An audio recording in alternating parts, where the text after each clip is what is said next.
আসসালামু আলাইকুম বন্ধুরা, সবাই কেমন আছেন? আজকে আমি আপনাদের সাথে একটা রেসিপি নিয়ে আসলাম। কুরমার রেসিপি, দেশি মুরগির কুরমা রেসিপি। আর আসলে অনেকে অনেক রকমভাবে রান্না করেন, তো আমি দেশি মুরগির পারফেক্ট কুরমা রেসিপিটা আপনাদের সাথে শেয়ার করলাম।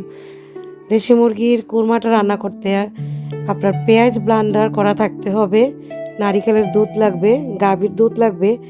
মেইন উপকরণ যেগুলো সেটা আমি শেয়ার করলাম। আর আমি যেভাবে রান্না করলাম এটাই হচ্ছে পারফেক্ট কুরমা রেসিপি। তো আর আমরা নারিকেল দিয়ে সাধারণত অনেক কিছু রান্না করি, তাতে আমাদের গ্যাস হয়ে যায়, খাবার পর অনেক গ্যাস হয়। তো সেটার জন্য আমি ছোট্ট একটা টিপস দিচ্ছি আপনাদেরকে। যখন আমরা নারিকেলের ব্লান্ড করব বা নারিকেল বাটা দুধ করব, তখন সেটা ফ্যানের নিচে আধা ঘন্টা রেখে দিতে হবে। যদি ফ্যানের নিচে আধা ঘন্টা রেখে দেন, তখন নারিকেলের যে গ্যাসটা সেটা চলে যাবে, আর তখন খাওয়ার পরে কোনো রকম গ্যাস হবে না। আপনার গ্যাসের কোনো প্রবলেম হবে না, খাওয়ার পর গ্যাসের প্রবলেম হবে না।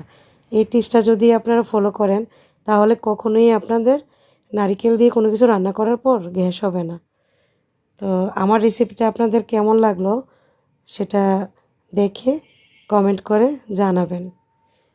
সবাই ভালো থাকবেন, সুস্থ থাকবেন। ধন্যবাদ।